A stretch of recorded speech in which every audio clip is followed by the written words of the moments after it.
Hello and welcome back to the Astro Read. We are your hosts, Stella and Nayeli, and this podcast is all about astrology, celebrity news, and how to use astrology in your everyday life. Right, and welcome back to our current subscribers, and hello to all our new viewers tuning in today. If you're new and you like our content, please feel free to subscribe to the Astro Read. Our goal is to increase our reach of subscribers by the end of this year. And by continuing to gain subscribers, it allows us to continue making this content. And also your comments help us get ideas on new episodes and what topics you like best. So definitely keep the likes and comments coming, and welcome so much to this episode. And for this episode, we have a special guest, Alexandra. And to give a little summary of Alexandra and the work that she does, Alexandra is a self-taught multidimensional artist and student of astrology with a background in traditional and digital illustration, painting, and jewelry making. As a child with a vivid imagination, she was constantly looking for ways to physically manifest the visions from her mind into something she could make with her hands. That passion has grown into new ways to create and share her expression with others, which led to her career now as a multidimensional artist. And she also, through her work, helps a lot of people. So we are gonna, in this episode, learn more about Alexandra and her work and tie it to her life story and how it ties her natal chart to show how her natal chart indicates that she is destined to do the work that she does. And also, we're gonna touch upon some tips on how astrology can be used for parenting and raising children, because that is an area of focus in Alexandra's work amongst the different great things that she does. So this is going to be like a trilogy of time with Alexandra. We're, cutting it into different episodes. We're going to start by learning more about Alexandra, and then later on going over some tips on parenting based on astrology. And then later on looking at how we can heal our own childhood wounds and our own parental experiences through astrology. So I'm really excited to dive in. So Alexandra, there's quite a bit of indicators in your chart that show that you could be interested in mystical topics or the occult, and learning about people in deeper ways. So your ascendant is in Scorpio, which is the investigative type of sign. You also have Neptune, which is a spiritual type of planet, in your third house of communication and thought. You have Gemini on the 8th, and learning more about mystical topics. And you also have Vesta, the asteroid of focus, as well. So considering all of this, when did you first decide to practice astrology? And are there any other spiritual or mystical practices that you also incorporate in the work that you do? First of all, I just wanted to say hi and thank you so much. It's an honor to be a part of this podcast. Thank you for all the work that you've done, and even teaching myself through the notes that you prepared. It's so important that you keep an open mind to other people's perspectives of your chart as well, because you can have these unconscious or even conscious biases or blockages of how you perceive yourself, especially if you're healing certain insecurities or whatnot, to be able to see yourself clearly. So thank you. Like, you guys really helped me learn a lot about myself. To answer your question though, I would have to say my interest became stronger in astrology probably around 2014. I hadn't really heard people talking too much about it beforehand, except for general horoscope and sun sign type mainstream information about astrology. But I started to, when I had Twitter, I started to hear people talk more about astrology, like moon signs and rising signs. I was like, of course, like, what's going on? And I had a friend at the time that started to introduce me to more about astrology. So I'd say the interest started around then, and kind of self-teaching and learning through whatever information came to me. But as of when I started to actually learn more about astrology, I think it's just been the past few years, and only really sharing more of what I know actually as of only this past year. My partner with 808 Company that we work with, she said to me, she's like, do you want to offer astrology services? Because to be honest, all you do is talk about astrology. Like anytime there's a guy that I talk to, you're always like, what time was he born? Like, let's look at his chart, sis, or something. Or, you know, you always talk about what sign the moon is in.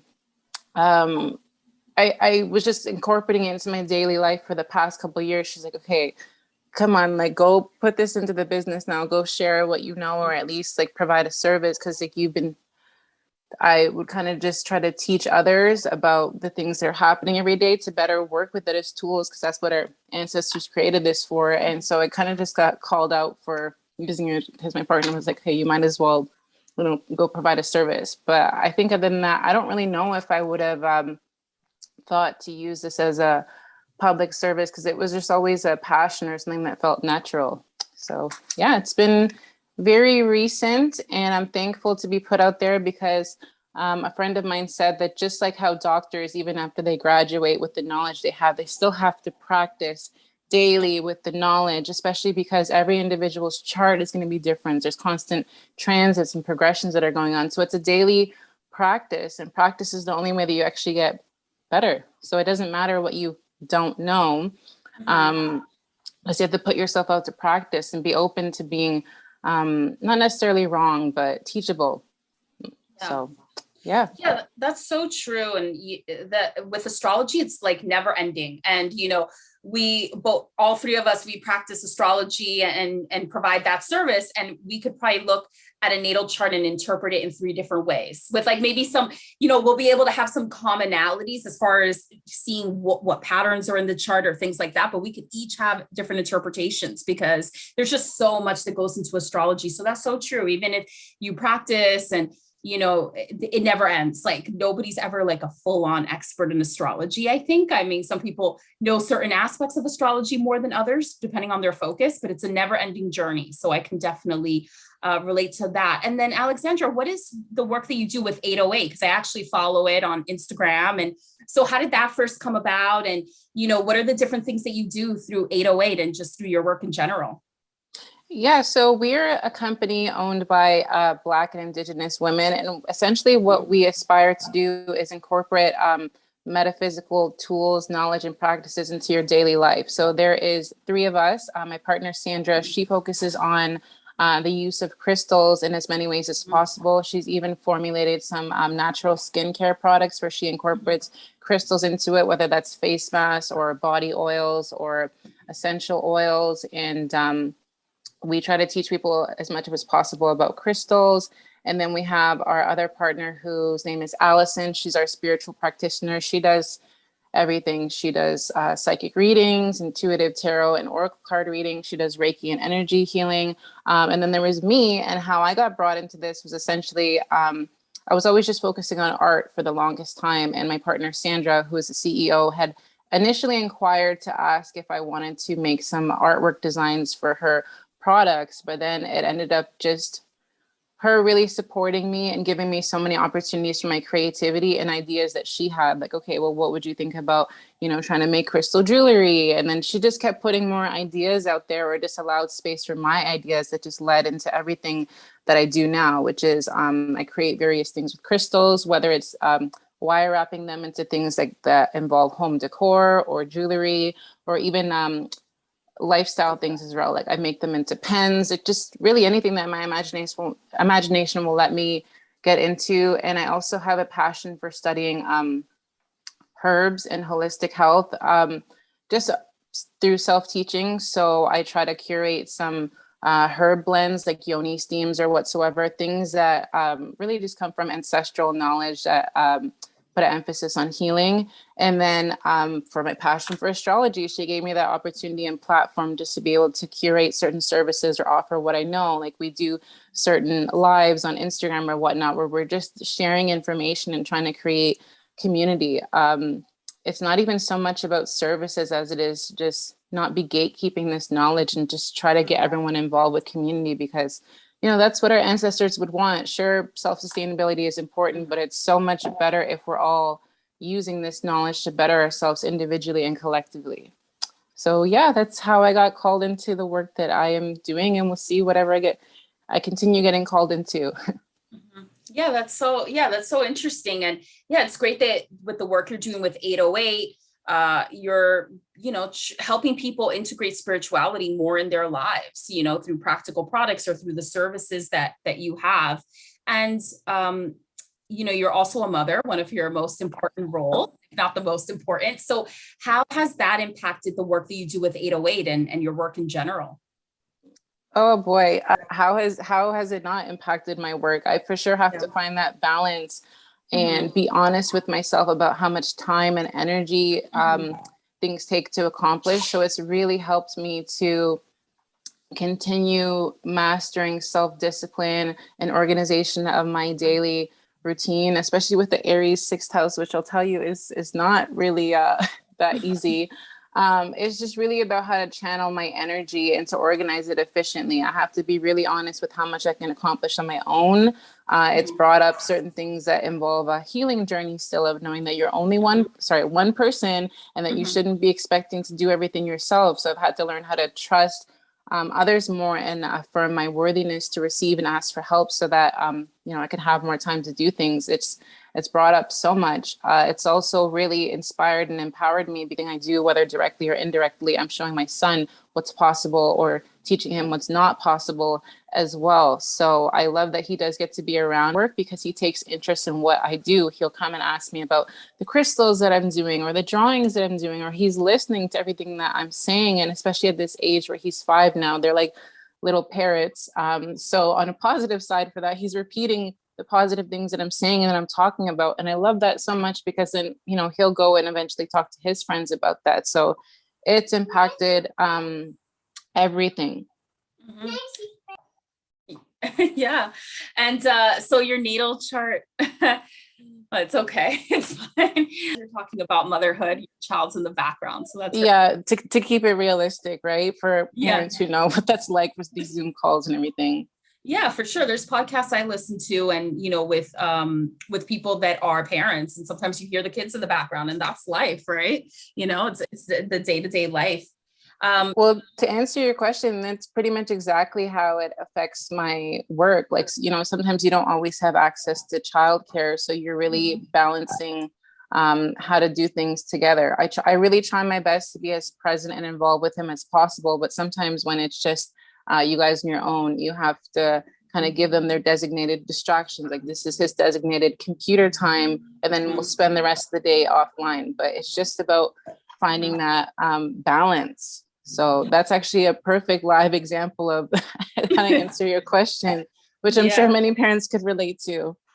Yeah. And unfortunately, we live in a society where there's some spaces that accept both things going on at the same time, like somebody doing their work and also having their child there and being a parent. And there's some spaces in society that don't accept that. And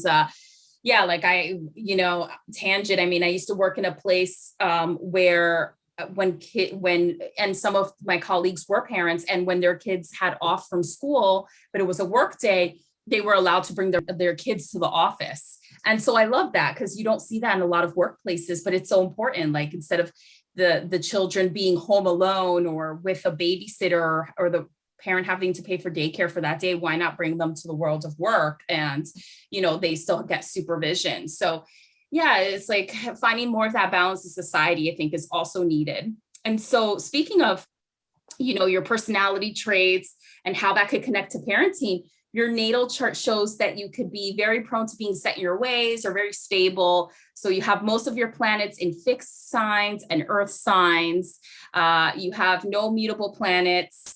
And you have no inconjunct aspects between planets. So all of those indicators can oftentimes manifest in a person that might have difficulty in compromising, or has very set ways as to how they do things and have a hard time maybe adjusting that. So have you noticed those tendencies in yourself? And if so, how have those tendencies been advantages or disadvantages in your parenting? Yeah, sorry, I just had to laugh already, because being a Taurus sun, I think we're all familiar of what the stereotypes are, and we're using the polite words, but let's be honest, it's stubbornness, it's resistance to change. And then who told me to be a Taurus sun Leo moon, Scorpio rising, and have also a grand fixed cross as well. So apparently I guess I chose this life for whatever reason. And it has its challenges. I'm laughing because I know how stubborn I can be and resistant to change. But I think as I've grown and matured and evolved, it's really just helped me more with willpower. I think that as a child, I was more susceptible to being more easily influenced, especially when you want the validation from your friends. Everything you do comes from a place of wanting to be loved. So you might be more easily influenced and kind of swayed. And through learning about myself more, which is why I can't credit astrology enough for how important it is. I've just really developed that all into willpower, to affirming who I already am and standing behind those beliefs, especially if you grew up around a lot of people, or maybe still even do have a lot of people who may misunderstand you or try to change you or guide your life, or sometimes even control your life. It's really helped me with my willpower and standing firm in myself, sometimes to my own detriment, which I'm sure my other fixed sign people can agree. And sometimes it's been detrimental to not be more open or curious or adaptable to change. And I actually wanted to include the fact that we all have our own tarot cards associated with the day of our birth. And mine is there's two. There's the Tower and the Chariot. And for those who don't know what the Tower represents, it's a visual symbolization of like this tower that's burning and the people jumping out of it. And what it symbolizes is actually very much, it's very relevant to what the planet Uranus symbolizes, like sudden and sporadic changes to get you out of those ruts and routines, and embrace the unconventional, embrace changes, which as a fixed sign, even though Uranus rules Aquarius, it is a fixed sign, they're still more adaptive and innovative. But for the rest of my fixed signs, it's just like, ooh, can't we just stay in the burning tower? It's kind of nice and warm in here. Like, at least it's warm. And everything else, the universe is just like, no, the tower's gonna fall. Like you need to jump now, or you're gonna get more hurt later as opposed to now. So with that being my birth card, especially having a Scorpio rising, my life is about constant soul level transformations and intense transformations, whether I want it or not. And the more that I actually learn to embrace these things as something that's actually good for me in the long term, to bring me closer into realignment with who I'm meant to be, as I'm learning who that even is, it's going to be easier for me. So I've definitely had to learn to be more adaptable and not be resistant or even sometimes resentful towards changes that I may not have wanted to make. Because looking back, everything always leads me to where you need to be. And when you try to resist it, the universe is still going to keep bringing the same lessons. It does not wait for you to be comfortable. And instead of looking at that as like, oh, some cruel punishment, or I've had to learn to not even feel like a victim to certain circumstances, it's so many things. So I've just really had to learn to embrace it. And it would have been nice to have a few more immutable signs in my planets, but I'll find my own fixed sign way of going about it. And then the other card, the birth tarot card for me, is the Chariot. And it's a man in front of two Sphinx-like beings pulling his chariot, but there's no reins attached to them. So it symbolizes basically being able to move through life, not through control, like how the reins would control the beings driving the chariot, but through trust in the universe, surrender and letting go, a natural flow of things, but also through your intuition, strength, and own willpower. So just my whole life purpose, apparently, despite being a fixed sign, is to actually do the opposite of that and to learn to surrender and let go. And it's challenging, but as it's inevitable, I am just learning to embrace it rather than resent it. So. And that's so good. And I think that's one of the ways astrology can really help. It could be a people to know, okay, this is why I am the way I am, and this is why things are happening in my life, and how do you work with the energies at play within yourself and within your environment, instead of like feeling as much of a victim, right? Like things will happen to you, but what really determines the outcome is how you react to it, instead of just focusing on what's coming your way. So I can definitely relate to that, and astrology definitely helped me have those realizations. And you brought up such a good point that your chart is very fixed and, lacks that mutability, but then you also have these strong Scorpio influences with your ascendants and the 8th house influence. So it's like Pluto in the 1st house too. Yeah, exactly. Right. So it's like a big part of your life is having that transformation, even though a lot of traits in your personality are about kind of staying in the comfort zone or staying with what feels secure. So when it comes to you as a mother, like your natal chart shows that you have a strong focus on your experience as a mother. Your Sirius, which is the asteroid that represents motherhood and nurturing, is in Libra, and it's also in good aspect with Vesta, the asteroid of focus. So that could indicate that you put a strong focus on motherhood and nurturing, but your Sirius is also retrograde as well. And so when any celestial body is retrograde, whether it's a planet or an asteroid, so if people have Mercury retrograde in their chart, they probably kind of, for lack of a better word, mull over how they think and communicate. If somebody has Saturn retrograde in their chart, they kind of think a lot about the structures they set in their lives and can be very hard on themselves in those areas. So with Sirius being retrograde, that could indicate that you may reflect a lot on how you perform as a parent and could, very frequently ruminate over that or, be introspective around that, and may even be hard on yourself in those areas, because wherever you put your attention, anybody can be hard on themselves when they think about something a lot. And you also, your chart also shows a strong influence in the 9th house of expansion and higher learning and expanding horizons. And you have a stellium that includes Leo and Cancer, and Leo represents the childlike wonder, being like a child, and Cancer represents motherhood. So all these things together probably put a huge focus on how you are as a mother and how important it is to you. So considering that, how would you describe your parenting style? This is definitely a question that took me a while to figure out how to answer, because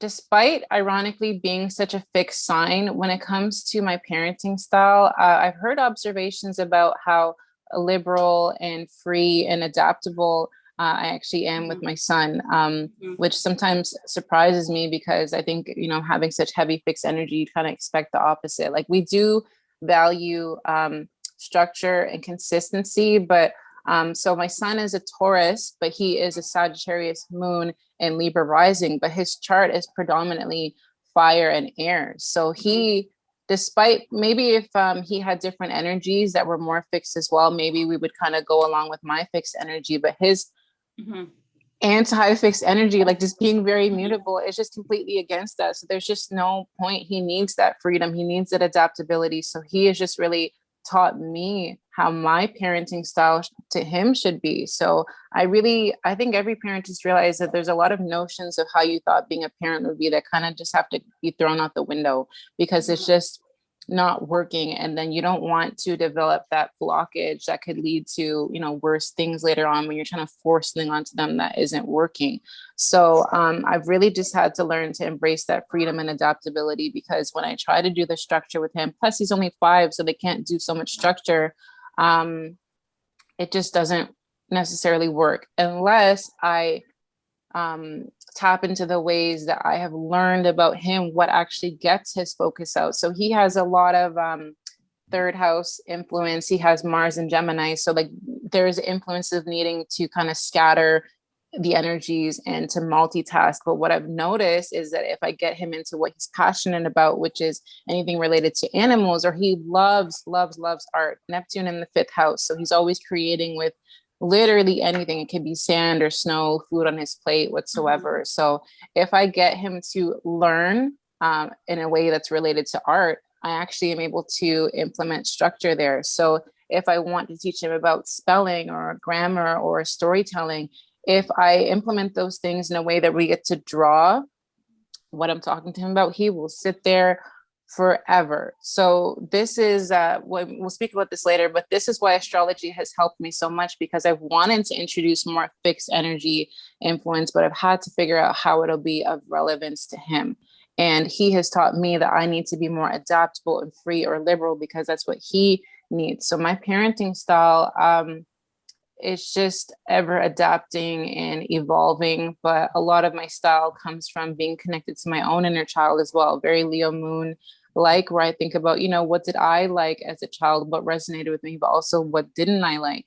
I have a mother with a very strong personality, and also I'm trying to be very respectful, but my family is very traditional, where a lot of parents, especially I think with POC or parents who are immigrants as well, I feel like there's sometimes a struggle with pride and being able to sometimes be accountable or admit that you're wrong to your children or apologize. So I'm trying to be very mindful with what I say, because I'm obviously not trying to disrespect anyone, but I'm sure as individuals, we can all think of like times that we wish our parents were more humble, or like would admit that they're wrong or they don't know everything to us, so that we actually felt safer to kind of open up to them and communicate. So these are just things that I think of that didn't resonate with me in my childhood. And I really try my best to make sure that I tell my son when I'm sorry or when I don't know things, so that way there can be a trust system. So that's another big part of my parenting style, is just thinking about what I wish that I had, or what I can still provide to my own inner child, and obviously my child as well. Just knowing what didn't resonate with me, but also just asking him a lot, like, what do you need? What do you want? Like, let them speak for themselves, like really developing their own voice.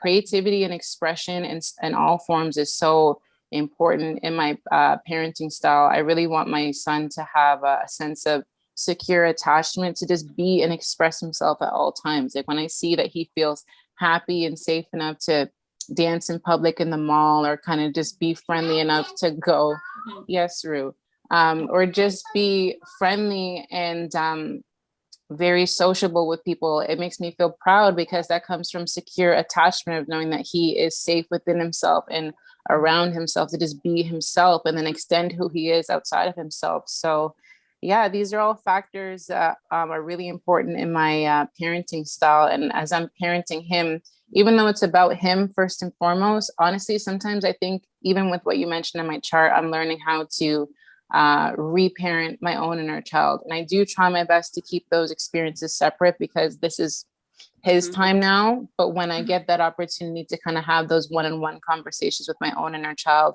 it really helps me. And then obviously whatever helps the parent helps the child. I just really have to remember to keep them separate, honor his childhood experience and being different from mine, because he is different from me. So yeah, it's a huge question. Yeah. Sorry, Stella, And go with ahead. all that you've been working on with your son, and it's a little bit off script, but how do you feel like others have embraced him because of his secure attachment or not? Or how do you feel it's impacted him, the way that you have been parenting him, whether it's traditional or not? Have people embraced it? Have other parents mentioned anything, like in terms of the circle that he's in, and the other children that he might know? I think with other children, I haven't really noticed too many differences with other children, because I think that they all inherently have that purity and inherent sense of expression and things that I try to encourage.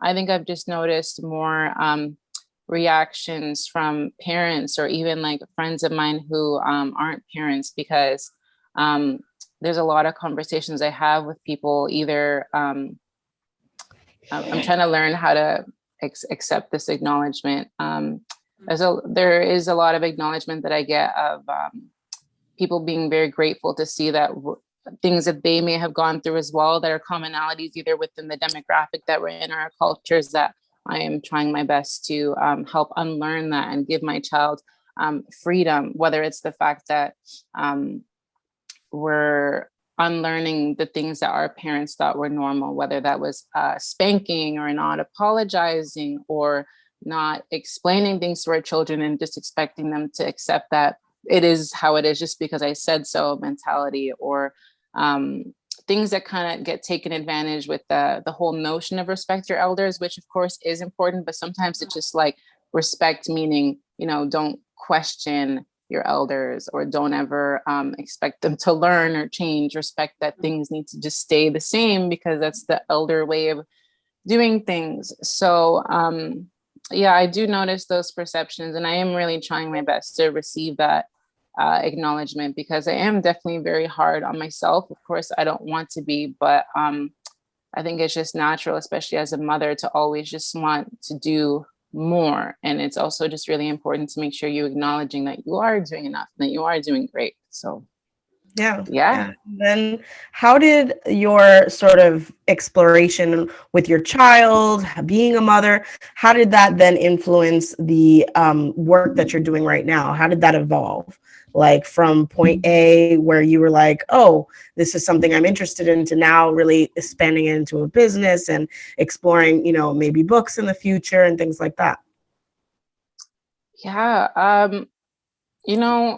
I think that we have an idea of what we want our lives to be like, especially pre-children. And I think a lot of those ideas are influenced by the notions of capitalism or your family or your peers. And then once it happens, things just completely change. I really don't think I expected to actually enjoy being home with my son all 5 years that he's been here. And to be honest, if possible, and I am manifesting this, since having him, I've had dreams of wanting to homeschool and find ways to do that and being sustainable. And of course, having other children be involved as well, so that we can focus on learning what actually matters in life, or that I could use tools like astrology to really help them discover their, not even just their individual learning styles, because that's really important too, because schools have very uniform ways of learning. And if you don't fit in that, you get kind of segregated into specialized classes that still may not even be focusing on the child's individual learning needs.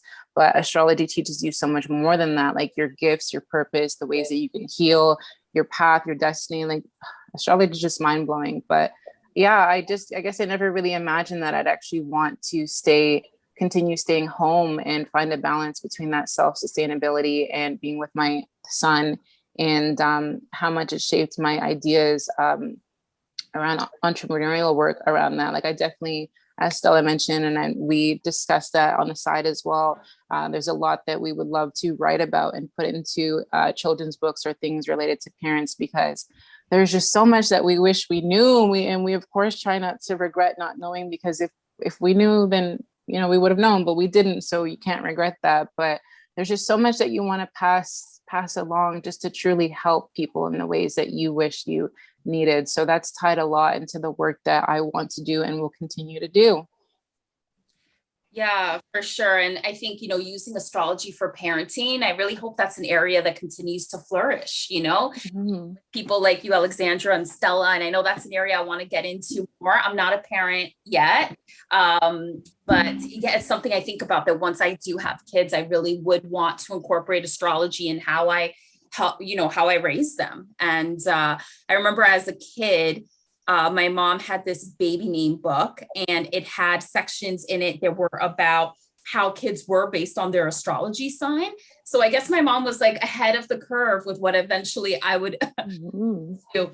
But I remember reading that as a kid and feeling really validated, because I looked up, my son's sign of Libra, and the description just really resonated with me. So it will be great. Parents have to parents in their own way, but if more parents can find out about how astrology can help them, that would be really great. And everything that you've mentioned, Alexandra, about how you approach parenting, your thoughts on parenting, I can definitely see it indicated in the natal chart. So your Ceres, which is the asteroid of motherhood, in the 11th house. So when I think of Libra is the sign of relationships, but also the sign of like weighing the pros and cons, keeping balance. And I can see that with how you're describing your parenting of, it's about you learning from your child as much as, he may learn from you. So having that balance of, making sure that balance is key of both people kind of getting their needs met and seeing each other for who they really are. And then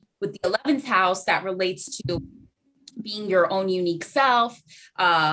And so you're helping your child through your parenting find his own unique self and be accepting of that. So that's how it's manifesting in your parenting, which is really great. And then, with thinking about your childhood, I can definitely relate. I come from immigrant parents as well. And I could definitely relate when you were saying about, parents that don't really apologize for what they did or have that reflection. It's pretty much, well, this is the way it's been done, and that's it. or having strong opinions on how one should live their lives, or having certain practices that, I may not agree with if I were to ever become a parent, but, might have been common when my parents were being raised and they've just kept it up. And yeah, and I also wanted to say, just in terms of thinking of the Libra and what you were saying about that, is the justice. There's some sort of justice you're taking back and balancing out from the past to the future. So you're bringing some sort of revolution, especially with, I think you have Pluto in the first, so transforming some sort of, influence, negative or positive, that you might have had from your childhood, and maybe making it more just as you move forward. So. Yeah, Wow. for sure. And I think a lot of people have, certain wounds or thoughts from their childhood in different ways, right? But with, there's certain placements in your chart that I can see would indicate that whatever things went on in your childhood that you wouldn't necessarily take into how you were as a parent, are things that would be really top of mind. So, you have your moon right next to your midheaven. So that could definitely indicate a very strong mother that has a strong influence on you. So yeah, it's very interesting that you mentioned that your mom had like a very strong influence on you, whether it was wanted or not, or whether it had challenges or advantages depending on the time. And then your Chiron, which represents your internal wound, is in Cancer, which is the sign that represents the mother. So, everybody, I think most people there's some people out there that have perfect childhoods. I would love to meet them. I think most people have. Yeah, I know. 100%. I think most people have certain wounds from childhood, right? But I think with your Chiron placement, it indicates that those wounds that you had, or things that went on in your childhood that you wouldn't take into your life moving forward with your child, are things that you really think about, and with this Chiron being in your 9th house, whatever you've learned from these wounds that you've had from your childhood are things that you may be called to really speak about or teach other people about, so that hopefully they don't encounter the same things either in their childhood or in their parenting. Yeah, and she also has Jupiter, what is it? I think it's very close to the moon as well. So that motherly influence is like on steroids. And opposing Saturn, there's a big, like, I would say it's like the gavel in the judge's corner, like it's putting down all the rules. And Saturn opposing those two planets is very, very strong in your chart. So it's almost like right in the middle of the opposition. So yeah, really interesting. Yeah. So Yeah, I'm like, just sorry. Oh, I'm so just go ahead. Or did you want to finish what you're saying? Oh no, go on ahead. I was just going to echo everything that you guys all said. Oh yeah, I'm just really thankful to be at a point in my healing journey to be able to laugh at these things, to be honest, because I'm sure as we're reflecting on a lot of these things, it can be painful, and sometimes it can cause blockages of not wanting to go into the reflection. So I'm just really grateful to be able to laugh at these things. And also I'm so grateful for you ladies that I feel like this is a really first important step, because I've never done anything like this before. So thank you for inviting this to me, and to sharing everything you were talking about with that Chiron 9th house placement, just to be able to be the wounded healer teacher. I think that, like many of us, when we struggle overcoming things like imposter syndrome or just these false notions of perfectionism, we get these false ideals of what being spiritual or being a teacher should be, that, you have to be kind of perfect and polished in some way, which, if I'm being completely honest, is what I kind of struggled with initially. And sometimes it does creep up into sharing whatever I do know about astrology, because I'm like, oh my gosh, like, do I know enough? And then I have Saturn in the 3rd house. So overcoming sometimes insecurities about how I speak or relay information, or how I'm perceived based on my knowledge of things. So this is all part of my healing journey, but it's also wherever Saturn is meant where you're meant to master. So whether I like it or not, Saturn says you have stories though. You have to be a messenger. Like, there's people who want to learn from your experiences and that you can help them. And therefore it's not about you, it's about something bigger than you. So I've just really tried to focus on what's bigger than me, and speaking on this openly, and just having safe spaces outside of yourself to share what you've gone through is really important. Especially when we've had to learn how even being a safe space to yourself has been. So I'm really grateful for the work that you guys do and just normalizing the vulnerability and what we share so that other people can be like, oh my gosh, like I wasn't the only one, or, you know, learn from even what you didn't go through. So yeah. And just to touch on what Stella said as well, having Saturn in Aquarius and Saturn in the fourth house for me, I guess I was meant to be the black sheep and to just completely unconventionally revolutionize doing things different. Because if I'm being pretty honest, never directly has my family made me feel this way, but I know that they don't understand like a lot of what I do or believe. I'm the only like non-religious one. I'm the only one that doesn't eat meat or have certain radical beliefs in holistic medicine. Well, they think that it's radical, or just the things that they completely don't understand, or the fact that I have a lot of tattoos, or that I want to be an artist or do a lot of things unconventional.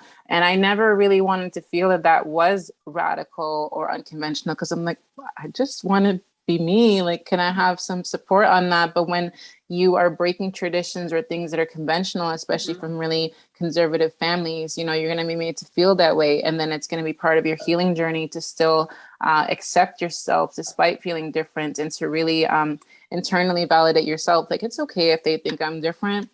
I think I'm awesome. And like, I really just want to teach that to my son too, because we are living very differently, but I don't say that with a sense of comparison or judgment, like, oh, look at us, we're so cool or better than in some way. Like, I just my first tattoo that I have, I'm not going to show you, it's on my shoulder, not that that's inappropriate, but it says live and let live. And I got that at a very young age, as soon as I was legally allowed to, because it just always resonated with me how much I wanted to believe in that. Like, why can't we live and let live? Like, why does it matter if I want to do things differently than you, unless what I'm doing is hurting or hindering you?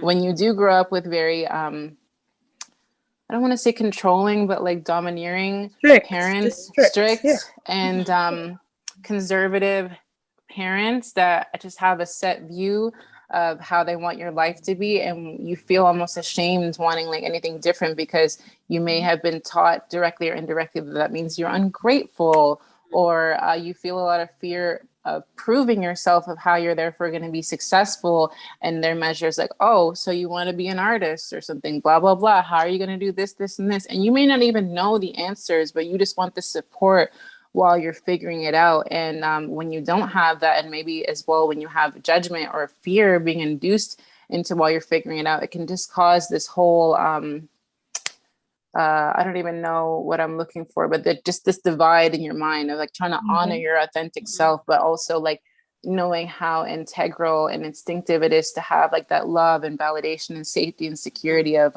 people understanding you or being seen as acceptable, which essentially is just all wanting to be loved. And we're not in control of that. You know, it would be nice if it came from the people that share the same blood as you or that gave birth to you. But essentially, I think this is what all led myself, and I'm sure many others, whether you have a child or not, to be what your inner child needed. You know, be your cheerleader, be the maternal nurturing or the fatherly guidance or protection that you needed, because it's just a lot of my healing journey, I'm sure for many others, has just been like understanding that they have their own traumas too, and that they only were teaching what they knew was possible. And also everyone has different love language.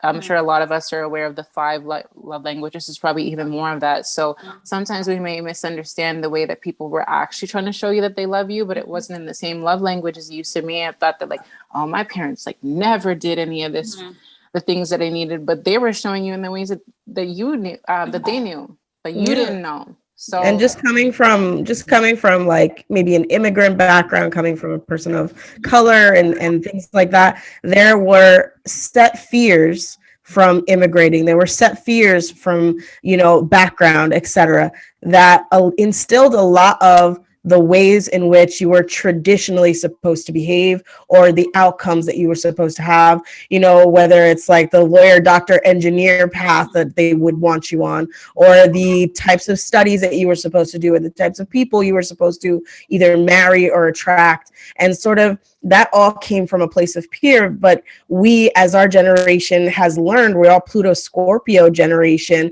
where we're transforming not only the way we love, but what we are trying to like live out in this world. So I feel like a lot of connection to the idea that at this point in our history, we're trying to separate ourselves from maybe the traditional sense and transform the way we parent with the work that you do, transform the way we approach, our belief systems through what we're doing with astrology, and maybe integrate something on a spiritual level that other traditional paths were just not providing for humanity. And now our children are going to be able to benefit from that. So, it's really awesome. Really, really awesome.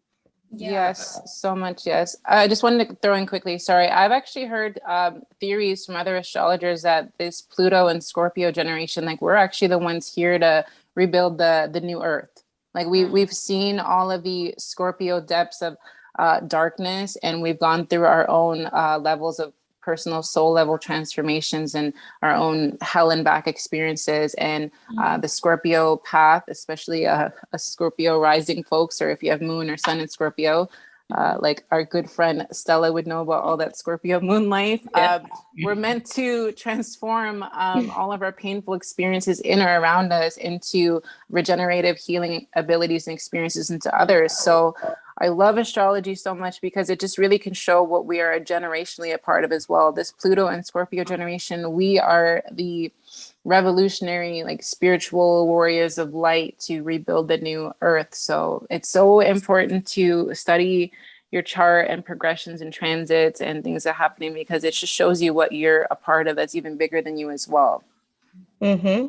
And just to juxtapose that, you've been understanding and learning and all the things that you've been going through. How has like that experience of North Node in the third house, where it's really representing your soul purpose, where you're challenging maybe the convention of your extended family, the conventional, locality, what you've been sort of programmed into, and how you're transforming your community? How has your desire to balance what you're experiencing and the truth and your opinions come about? Like, what have you done to bring wholeness to that and not be afraid when you're challenging? I love the questions that you guys ask so much. Like, podcast, just 10 out of 10. Just love it. I want to go deep, man. Yeah, I mean, every part of my chart is all for that, especially that Scorpio rising. Like, I'm all in for the soul diving. I'm still figuring out that question. And sometimes when I do think of the answers, I'm still overcoming feeling uncomfortable with it. I'm not sure if you guys are familiar with that poem. I can't remember what it's called, but essentially it says something about our greatest fear is not that we are weak or something, but it's that we're powerful beyond measure. That's just a small quote, but that really resonates, though, I'm sure for myself and many others, that a lot of us may not necessarily be afraid, but feel really uncomfortable within our power, especially depending on how we've been made to feel about our gifts and abilities and potentials, and how they've been encouraged, or if they've only been encouraged when it serves a purpose for someone else. So I'm really learning to embrace that self-empowerment, because this is why it's so important to have other people read your chart for you. Because when I read my chart and I see these really empowering things, I kind of look at it like, oh, that's nice. Like I'm meant to be a messenger or a community leader in some way. And it's just, I'm still learning how to feel comfortable with that. So when I see that, I think, and relating it back to parenting, I think about how I'd want my son to feel. Like when I think about insecurities, of course I'm valid and allowed to have them, but I try my best to overcome them by thinking like, what does it teach my son? When he thinks about his purpose and everything that I, of course, I'm going to cheer loudly for him and say like, go, like you can go for it or whatever. It's not going to reach him as much as it will be to show him what that looks like.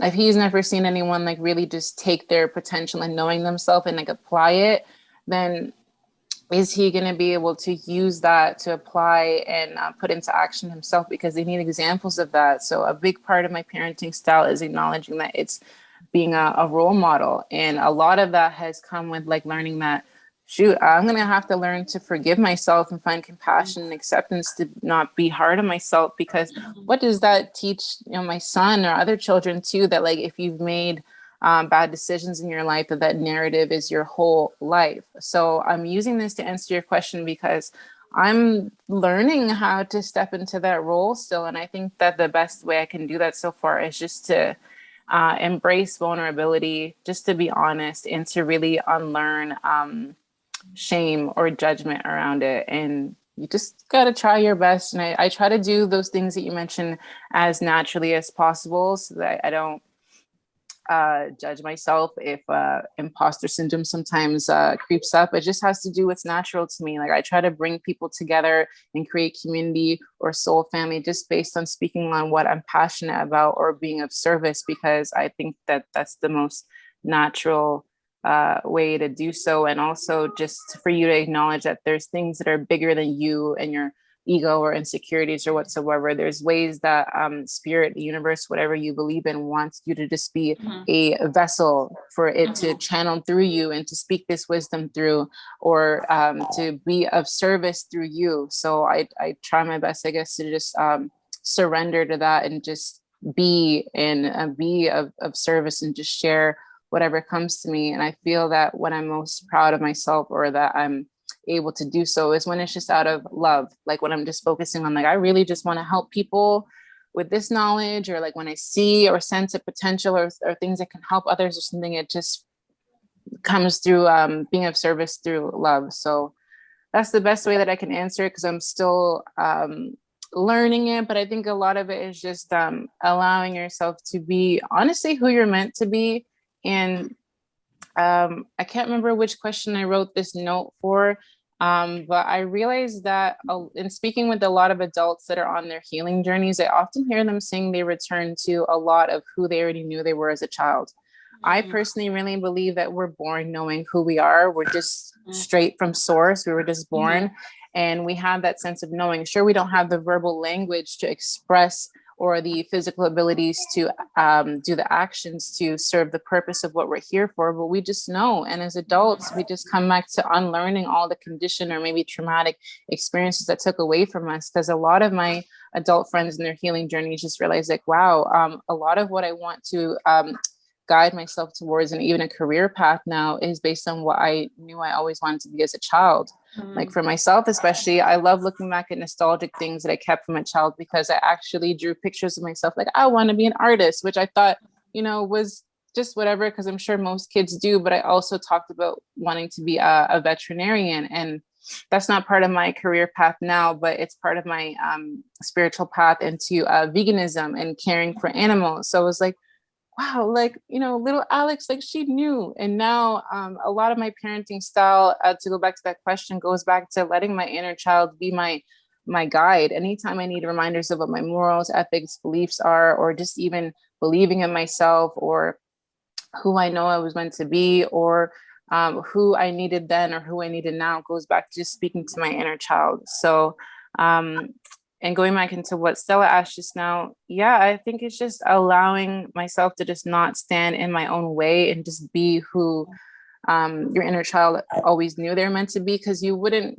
go tell a child, I wouldn't tell my own child to be afraid of his potential or his purpose or what he's here to be. So like, why would I tell myself that, knowing that if I tell myself that, he's going to see, oh, mommy does that to herself, so I guess I should do that too. So I'm hearing myself say this out loud, and I try my best to hold myself accountable to that. But it's not a linear process. You just keep trying your best, keep trying to be compassionate with knowing that, like, there's reasons why you have these fears or blockages or whatever. But the more you say it out loud and have safe spaces outside of yourself to acknowledge that, and people give back those affirmations, which thank you ladies again for, is so important. And I, of course, try my best to be that safe space for others to share as well, and use my validation to support them. And that's why I use astrology the best way it can to do that. Because when I love people, of course, I'm going to be like, what time are you born? And I'm like, oh my gosh, like, look at your chart. You're so destined to do this. And my Leo moon comes out, and I'm just hyping people out. Like,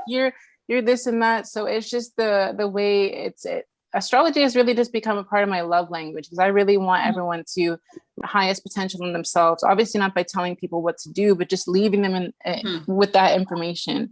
But if they do want advice, at least I have the experience and wisdom now to be able to kind of look for where you can apply your best learning skills and abilities, or your life path insights, like maybe looking at placements with Jupiter or whatsoever. So it's just, that was a really scattered astrology is answer. life.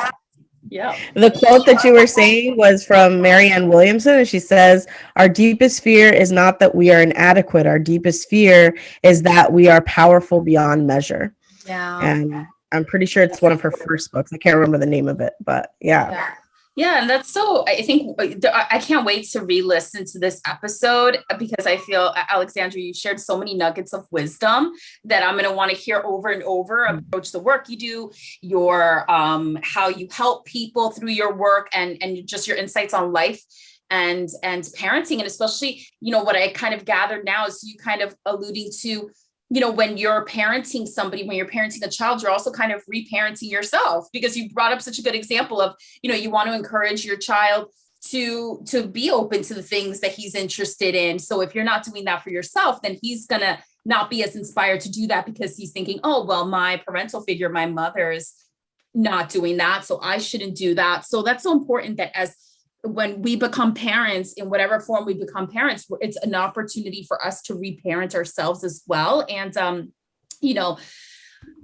what I gather from your chart is, you're destined to be an artist, and you're also destined to share your truth, especially in the areas of parenting. So I'll definitely wrap it up with that. Like, you've got your midheaven in Leo. So, finding that inner child or letting out your creativity, that's something that you're called to do in your ideal career. And then you've got your Neptune in the third house. So communicating your spiritual views, communicating your artistry.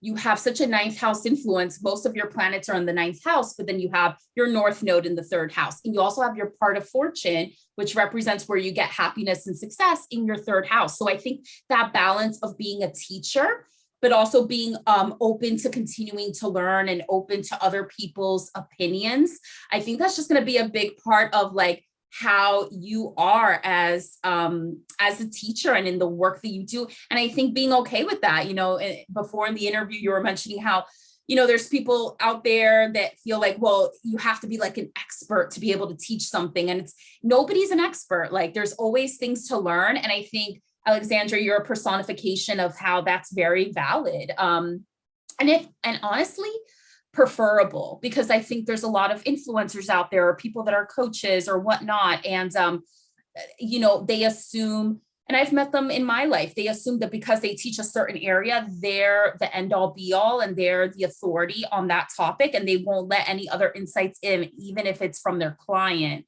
And I think that could be very limiting and harmful to a client. And I think, Alexandra, you probably wouldn't be inclined to do that. You're probably the type of person that is knowledgeable in certain things, will be able to be the authority, not necessarily authority. You would be able to really help people and lead them or coach them into leading themselves in certain areas of their life, whether it's parenting or whatever else.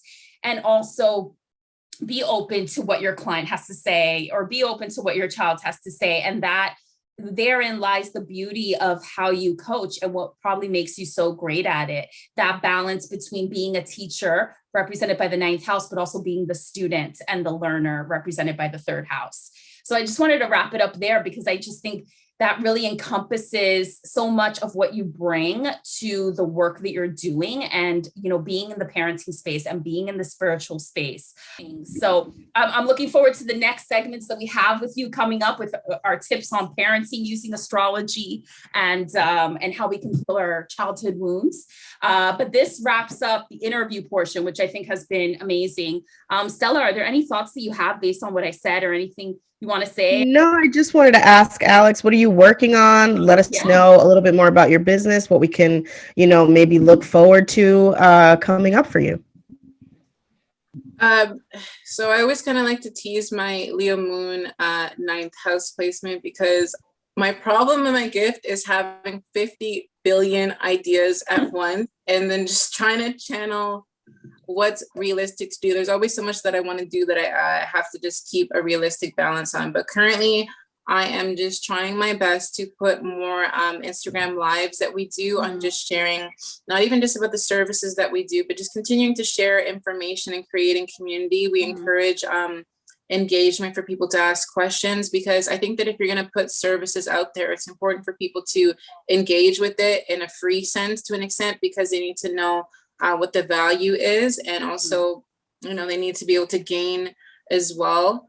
So aside from doing more community engagement live discussions, I'm trying to continue to put out more curated astrological readings. I do curated ones. Like, the whole reason why you guys came to me is because of one that I do that's curated on understanding your child. So when you go on our 808co.ca website under the astrology services, you'll see the different services that I curated, because I try to put them together based on certain functions or purposes. I do one that's a life path insight reading, relationship insights. I do ones that are also related to spiritual practices, like mini forecasting for each month's new moon or full moon, and try to help you set your intentions for the new moon based on, you know, what sign the new moon is in, or full moon, and where it's in your chart, and kind of what the reflections or certain events happening for you will be that you can focus on. So just continuing to share whatever spiritual practices that I'm aware of and incorporate them with astrology, and continue innovating knowledge and create and hold community space. I'm always putting out my own creative visions and art. I'm trying to get more into designing into artwork that can be put into different merchandise, because I would love to see the ways that things can physically manifest in different forms. Definitely trying to put out more work involving children, especially now that I've met you guys and my homegirl Stella. You need to do it. You need to do it. Yeah, we're doing things. So lots of things, and you can just keep up with them through our 808co.ca Instagram page. It's the username is the same as our website, 808co.ca. My personal page is _blooming lotus, and I just mostly post the relevant astrological transits and how they affect you, and how you can learn how that is going to affect your daily life. And I'm just open to learning from and with people, as my clearly 3rd house and 9th house stellium is about, which I'm really grateful that I have, since I'm also very a fixed sign dominated. So yeah, and also I'm clearly doing a series with you guys, which I love, because I just love that there's so much that we want to continue talking about that is so soul fulfilling to me. So thank you, ladies.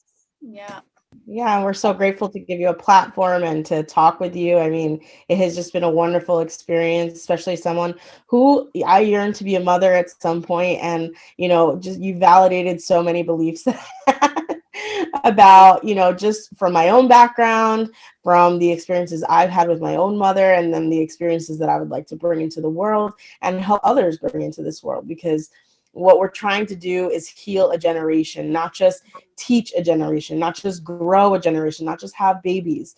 Like, we have to bring about a healing as we continue to evolve as humans. So hopefully we'll be a part of that journey. So yes, not hopefully, you already are a part of it. I think it's so important for people to remember that even if you don't have a child, the relationship you have with your inner child is healing intergenerational traumas as well. You healing your inner child, whether or not you bring a child physically into this world, is one of the most important works that you'll ever do in this life. And for all parents or non-parents to continue to be what your inner child needed, but still needs, because I truthfully believe that we're always children in a sense, because we're children of the universe. So you never stop needing that village to raise the child. So hearing myself say this out loud, yes, it's so important to find your village, your soul family, your soul siblings, your soul parents, if maybe your blood parents weren't able to speak the same love language of you, and find that compassion with them. We're always still children in a sense, because we're always learning and growing. So using these tools, using this knowledge, and finding, you know, your village and healing the relationship with your inner child is so important. And that's clearly what we're here to discuss on this series that we're doing. Yeah, and I'm really excited to see how it goes. So that wraps up this episode. Thank you, everybody, for listening. And stay tuned for the next one. Take care, everybody.